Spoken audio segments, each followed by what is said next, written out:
Chris Weidman joining us on the phone right now. Chris, are you there? Hey, what's up, Ariel? How are you, Chris? I don't know if I want to. I don't even want to come on right now after hearing Al. That was awesome. I want to just keep listening to him. I know he is something else, and I'm sorry I lost a little bit track of time there, but he is a captivating guy. It has. I mean, I'm not going to ask you to defend or make sense of what he's saying, but that is your friend. To see him upset kind of like that after a fight, that does have to kind of, I don't know, make you feel a little funny, right? Yeah, I mean, I just literally caught the last, 3-4 minutes of it. I haven't been on MMA news in almost the last year.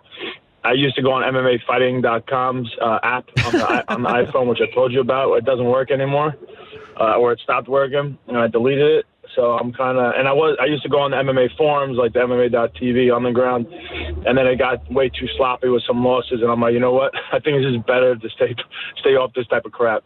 So I haven't been following any MMA news, so I didn't know what was going on with Al, other than going back and forth on text with him. But yeah, to hear him right now, it just he makes a lot of sense, and I feel for him, and I feel for all the fighters. It's sometimes a tough spot.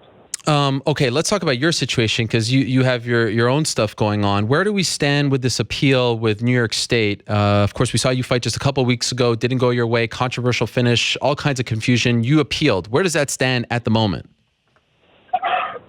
We sent in an appeal. My management team, I'm just relying on them. My trust is in them. They came up with a thing to send over. Obviously, I looked it over, my wife and I, and they sent it over to New York. I think they might have got a reply back today. I know you have Audi coming on later. He knows more. Okay. About what's going on with the appeal. As for me and my hopes, I mean, to win an appeal in New York, especially they're so fresh. I mean, they're going to fight this thing to the death.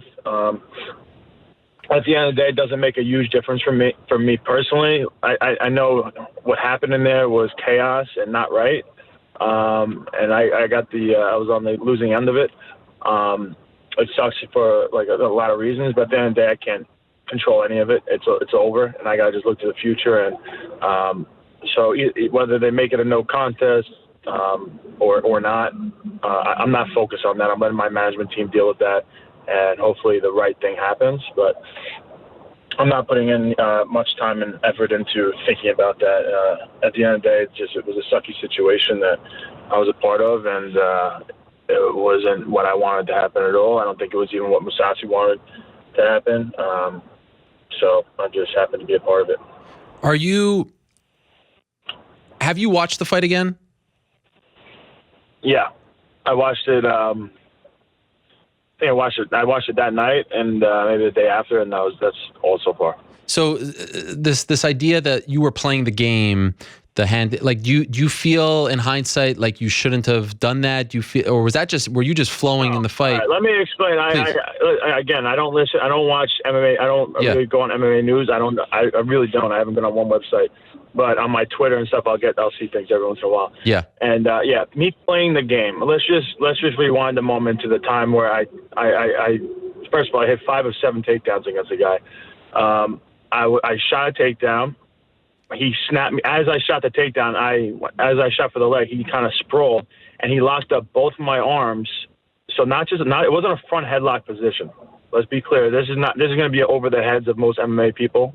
But for the fighters, it wasn't a front headlock position. He had both of my arms stuck in there. Okay? So I go right away. My initial reaction of playing the game is to come to my feet and work my way out of that position. And as I come up to my feet and I'm trying to you have to realize I'm in a position where all of his weight's dragging my hands towards the mat. And I'm trying to come up and avoid that situation because he wants to pull me down to the mat to go behind me, to spin behind me. And obviously I want to come up to my feet. As he's putting my hands down to the mat, I'm coming up. And as I come up, I get kneed in the head. I'm like, oh, look at that. I got kneed in the head. Now I'm in a position where am I going to keep getting kneed in the head, or am I going to put my hands down, which I went over. I know if I put my hands down on the mat, I'm good. So I put my hands down. And this is in a split second. Yeah. Maybe I should have put my knee down, but I was in a really bad situation. I couldn't. I don't know if I could really have blocked the knees of my hands because he had my arms fully extended straight. He had my locked on the shoulder joint, so maybe I should have just went down to my knee and waited for him to try to spin behind me and then capitalize off that moment, I guess, in hindsight. But I'm working off instinct at this point. And the rules is not something I've ever really put a lot of thought into. All I knew is that, all right, I'm in this crappy situation. My hands are, all my weight is now going on my hands. I know he's not supposed to knee me here. So then all my weight's on my hands, and all of a sudden I get kneed in the head again. And right away, they break it and they tell me it's illegal. Obviously, I don't think Mousasi was fighting it the whole time. I think I saw a video of him being very confused when they actually told me it was legal. You know, he asked like 3 times, "Legal? Legal?" Like he thought it was illegal. Of course, the ref told him it was illegal, and I thought it was illegal because I do remember putting all my weight on my hands. The fact that I came up he pulled me up as he's throwing that knee. I mean, it was one of those things that it's hard to tell actually happened until you go back to an instant replay. But it was just unfortunate. And then, obviously he told me, I don't want to really run through the whole thing unless that's what you're asking. But basically it was just a crappy situation from there. I thought it was illegal. I was told multiple times it was illegal from the ref. He said, take your time, take your time, take your time. Actually, when he went out and looked at replay, which you're not supposed to do in New York, look at replay, which I heard from one of the commissioners is definitely illegal. There is no replay. You can't look at replay. He came back in and said, I have 3 more minutes still, knowing it was legal. So he said, all right, Chris, it was actually illegal, and you still have 3 minutes. And I said, okay. So he was confused, I think, everyone was confused. You don't get any time if it was illegal knee. We should have just restarted right there and then, if that's something they would have done. But at this point now, it's almost like, 5 minutes. And I think they realized we wasted so much time thinking it was not knowing if it was illegal or legal. And then when they realized it was legal, they were like, oh, he wasn't even supposed to get time. Right. We should have just continued. So then he walked outside the cage and came back in and waved the fight off. And I was just like, are you joking? There were a lot of people telling me that there was some audio that you didn't know what day it was, what month it was. But I haven't seen this audio. I heard Sarah and Longo saying, kind of joking that you wouldn't know what day of the week it is or month on a regular day. But did they ask you questions? and did you not get the answers right? Do you know about this conversation? Yeah, definitely. I guess right away they asked me what month it was, and I guess I said February because I heard the same. I didn't hear the audio, but I saw the same transcript of audio that you did from the thing. But I remember very clearly telling them what date it was after that. Like they asked me multiple times when the second doctor came in. I was telling them the correct date. But they were, I guess, I don't know.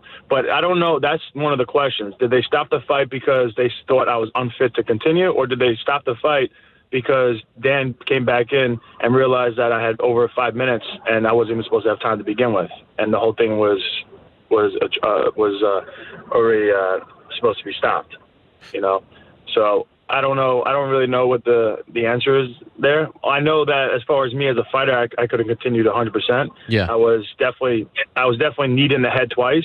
I was definitely a little out of it for a second, but I remember my Lyoto Machida fight. I don't remember the 4th and 5th round at all. The 5th round, I dominated him.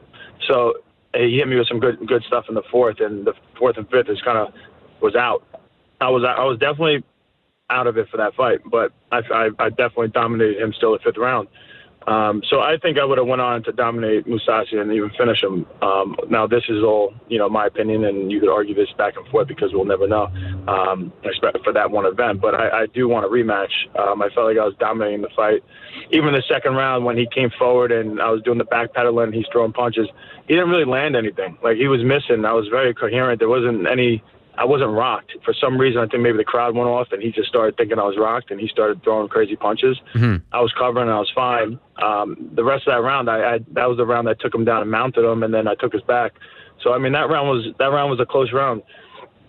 And the first round, obviously, I dominated. So I feel really good in that fight. I know Mousasi wasn't happy with the result, judging by him pulling down his, the flag and telling his coaches stop to celebrate. Yeah. Stop the celebrations. I know his tune changed when he got into the post-fight press conference, and he was coached into the way he should be talking at that point. But at the end of the day, his instincts were right. It wasn't a fun spot for anybody to be in. As a fighter, you don't want to win that way. It was a debacle. And does this now? And I was sorry, go ahead. No, that's it. Everyone thought when they announced this card on Long Island in July that you would be a shoo-in. After this, does this now make you not, you know what, maybe I don't want to fight in New York? Because the main thing with New York, as you know, is they don't get enough experience. It's too expensive for promoters not named Bellator, UFC, essentially at this point, to run events in the state. So their only experience comes when either Bellator or the UFC come, and they're not doing local events to try to get experience with doctors and officiating and weighing and all this stuff. So you guys are essentially the guinea pigs. Are you hesitant to now fight in New York again, or does it mean a lot to fight 10 minutes from where you train, essentially, and you're able to, look past whatever happened in the last fight and go for it if you still want to fight in July? I don't know. We'll see what's offered. I haven't got offered anything, so I'll take it. I know a lot of people close to me don't want me fighting in New York again. There's a lot of things even in the backs and the scenes in the back where it's very, they're very new and amateurish, and you saw that a couple of times. Even look at the Cormier weigh-in, and there was a bunch of things even that went unreported, just the back scenes where you just could tell they really have a lot of learning to do. When you compare it to like all my fights were mostly in Vegas or Jersey. These commissions have things done right. They take things very seriously, and got Volante calling me right now. Hang on, let me just end that. I mean, really? Wouldn't he know? He just came back from vacation, right? Yeah. Is he not watching the MMA Hour right now? I mean, come on. You got two of his friends back to back. Unbelievable, this guy. He don't care about me anymore. He just cares about, he's a champion. Whoever has the belt. Wow. Right now, he used to train with me all the time when I had the belts. And then next thing I know, Stipe wins the belt, and he's out in Ohio all the time. He's a champion. He's fighting on that card. So are you saying that you haven't been offered anything on that card just yet, right? Yep. Nope. Right now, do you want to fight? Like, would that even make sense timing-wise after a fight in April? Is that too soon for you to come back and fight on, what is it, July 22nd, I believe it is? No, definitely not too soon. Okay. No, it just depends on. I want a rematch with Mousasi more than anything. I just think that was a big fight for me to get back up into contention for the title. He was on this winning streak, and it was a great fight for me to showcase my skills and to go out there and dominate him. And that fight got pulled from me. So I would like that fight back. I don't want to fight, a no-name guy who is, everyone thinks I'm going to just run through. And I don't want those. I don't want those fights. We'll see. We'll see what happens. I have no idea what's going to happen. I've been out of the loop, so we'll see. I must say it was a little hard to listen to your post-fight interview in the cage because you can sense the disappointment in your voice, and you're apologetic to the crowd. Can you describe what was going? Like, this was so big for you. You talked about it being the crossroads fight, right? And this was your chance to get back on track in your home state. Big fight against Mousasi. Everyone said you should have taken a tune-up. Here you are winning the first round, and then disaster strikes. And then you're apologetic to the people. What is going on in your mind? Like, how is your heart dealing with this in that moment that the fight is just called off and you have no idea what just happened? Man, I can't even tell you. I think I just tried to really. I was as frustrated and upset as you could possibly get. I'm a good poker player. I could keep do the poker face thing. I was distraught. And I think the defense mechanism for me was just to turn it off in my mind. I just tried to just forget about what was really happening as fast as possible, because the understanding of what really just went down and how much it meant to me was too much for me to bear. Like, to think about. I went on to other planets with my brain. Wow. I didn't want to think about it, man. It just really I put a lot into this fight, and I felt great. And for it to end up that way was just not in the cards, not anything I could ever imagine. So it still hasn't soaked in really what happened. It's a very weird thing. At some point, did it hit you, and did it hit you really hard in the back the next day? Yeah. You just want me to cry right now. I'm just kidding. I'm not crying. Are you kidding me? Jesus. I just... You thought I was crying for a second, you loser. I'm not doing it. I don't want you to cry. Just it was very clear that you were... wanted me to cry right now. You wanted me to talk about when your son asked you the next morning what happened. What did happen when your son asked you, by the way? That is a great... There you go. That is a great question. Well, they know that my son... Yes? I'll answer that. Please. I'm not crying right now. Okay. But I will say, like, my son, obviously, he's very involved. He woke up. They fall asleep for the fights. We make sure they get to bed so they're not up watching the fights. And I don't like them. They're still too young. My daughter's 7 and my son's 4. And my son's really more, I think, involved with this than my daughter, and he's 4. But the next morning, my wife slept with them, and I slept in my own room. And my wife woke up, and right away, my son woke up, and right away the first question was like, "What happened with Daddy? Did he win? He win? And then my wife had to let him know. Well, he didn't. Nobody really won. The ref messed up, and we did it that way. Okay. Because it is a very controversial, weird thing to try to explain to a 4-year-old. But I don't feel like I really lost that fight. Okay. I'll stand by that, and I don't think. So we let him know that way, and then when I saw him, But then I actually showed him the fight. And because he started getting crying. He was like, "Did they raise his hand?" He started asking that question. I said, "Well, yes, they raised his hand, but the ref messed up. They might change it, blah blah blah."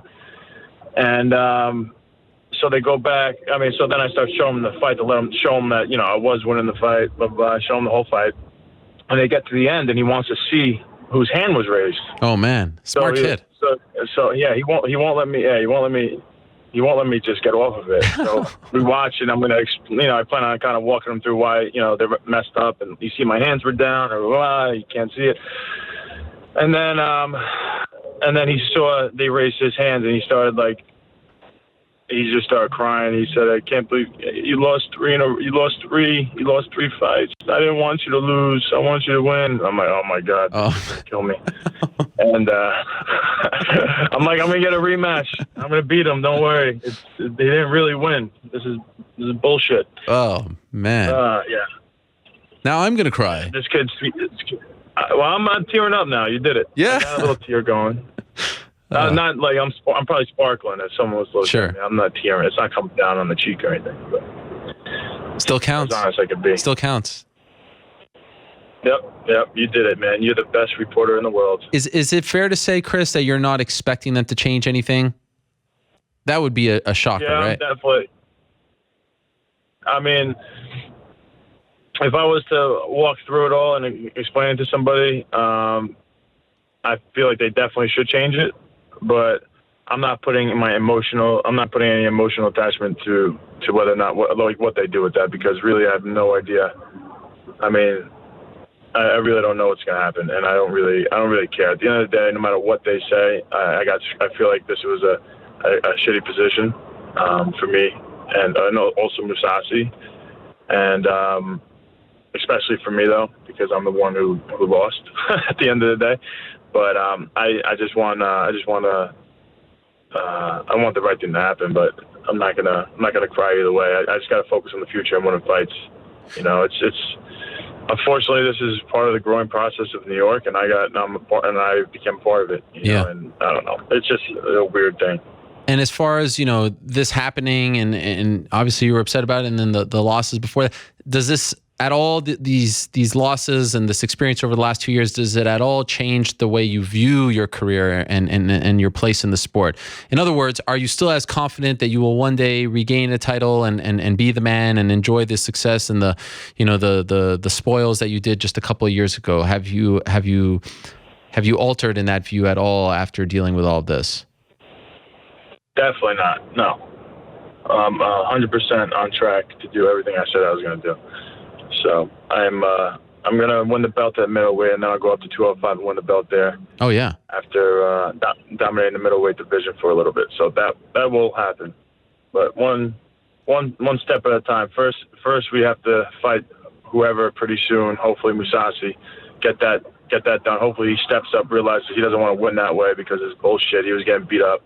He knows it. So hopefully we can run that one back, and he could prove that he won the fight. If he could do that, he has the opportunity to prove that, and I have the opportunity to prove my side. And I'm a better fighter than him. So we'll hopefully we get to run that back.